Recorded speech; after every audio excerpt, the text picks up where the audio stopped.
అందరికీ నమస్కారం. ప్రభుత్వ, ప్రైవేట్ ఉద్యోగులు, పెన్షనర్లు, ఉపాధ్యాయులకు సంబంధించిన ప్రతి అప్డేట్ మన ఛానల్‌లో వస్తుంది. వీడియో చాలా మంది చూస్తున్నారు. లైక్ చేయలేదు, ఖచ్చితంగా ఒక లైక్ చేయండి. ఇంకా ఎవరైనా సబ్స్క్రైబ్ చేసుకోకపోతే వెంటనే సబ్స్క్రైబ్ చేసుకోండి. ఇక వివరాల్లోకెళ్తే ఉద్యోగులకు భారీ శుభవార్త.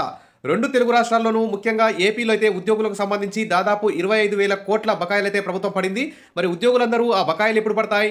ఐఆర్ ఎప్పుడు ఇస్తారు? పీఆర్సీ కమిషన్ ఎప్పుడు ఏర్పాటు చేస్తారు? ఇక పెండింగ్ బిల్స్ జీపీఎఫ్ గాని, సరెండర్ లీవ్స్ గాని, ఈఎల్ సంబంధించి గాని, మెడికల్ రియంబర్స్‌మెంట్ బిల్స్ గాని, ఈ విధంగా పెండింగ్ బిల్స్ అన్ని, ఏరియర్స్ అన్ని ఎప్పుడు ప్రభుత్వం మంజూరు చేస్తుంది అని ఎదురు చూస్తున్నారు. ఇక బడ్జెట్ కూడా సమావేశం కూడా ఒక నెల రోజులే ఉంది. మరి ఈ బడ్జెట్ సమావేశాల్లోపైన ఈ బడ్జెట్ సమావేశంలోనైనా మరి ఉద్యోగులకు సంబంధించిన 25,000 కోట్ల బకాయిలు విడుదల చేస్తారని చెప్పి ఏపీ ఉద్యోగులైతే ఎదురు చూస్తున్నారు. ఇక్కడ ఒక న్యూస్ చూస్తే ఉద్యోగులకు భారీ శుభవార్త. పెండింగ్లో ఉన్న ఏరియర్స్ బకాయిలు విడుదల చేస్తామని ప్రభుత్వం అయితే ప్రకటించింది.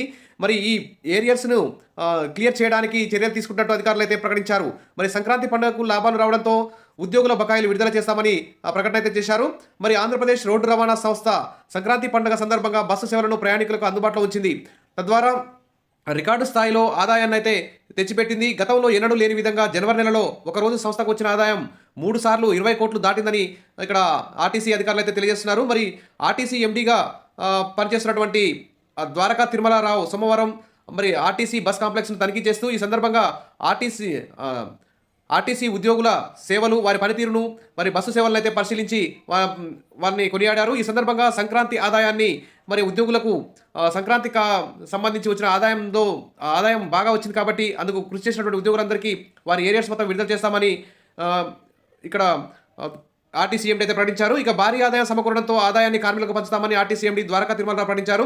సంక్రాంతి ఆదాయంతో ఆర్టీసీ ఉద్యోగుల ఏరియర్స్ బకాయిలను వారం రోజుల్లో క్లియర్ చేయబోతున్నట్టు శుభవార్త అయితే వినిపించారు. త్వరలో 1200 ఎలక్ట్రిక్ బస్సులు కూడా ఏపీఎస్ఆర్టీసీకి రాబోతున్నాయని తెలిపారు. ఆర్టీసీ ఎండీ ప్రకటనతో ఆర్టీసీ ఉద్యోగులైతే హర్షం వ్యక్తమవుతుంది. మరి అన్ని డిపార్ట్మెంట్ల ఉద్యోగులు కూడా పెండింగ్లో ఉన్న ఏరియర్స్, పెండింగ్లో ఉన్న డిఏలు, పీఆర్సీ కమిషన్ కోసం కూడా అయితే ఎదురు చూస్తున్నారు. మరి ఏపీ ప్రభుత్వం వెంటనే ఈ బడ్జెట్ సమావేశాల్లోపే ఉద్యోగుల కోరికలన్నింటినీ, ఆర్థికేతర అంశాలన్నింటినీ పరిష్కరిస్తుందని చెప్పి ఆశతో ఎదురు చూస్తున్నారు. మీ అందరికీ బడ్జెట్ లోపు గుడ్ న్యూస్ వస్తుందని చెప్పి ఆశిస్తున్నాను. Wish all the best. Videos like చేస్తూ ఉండండి, సబ్స్క్రైబ్ చేసుకోండి, మీ ఫ్రెండ్స్కు, మీ రిలేటివ్స్కు షేర్ చేయండి. Thank you.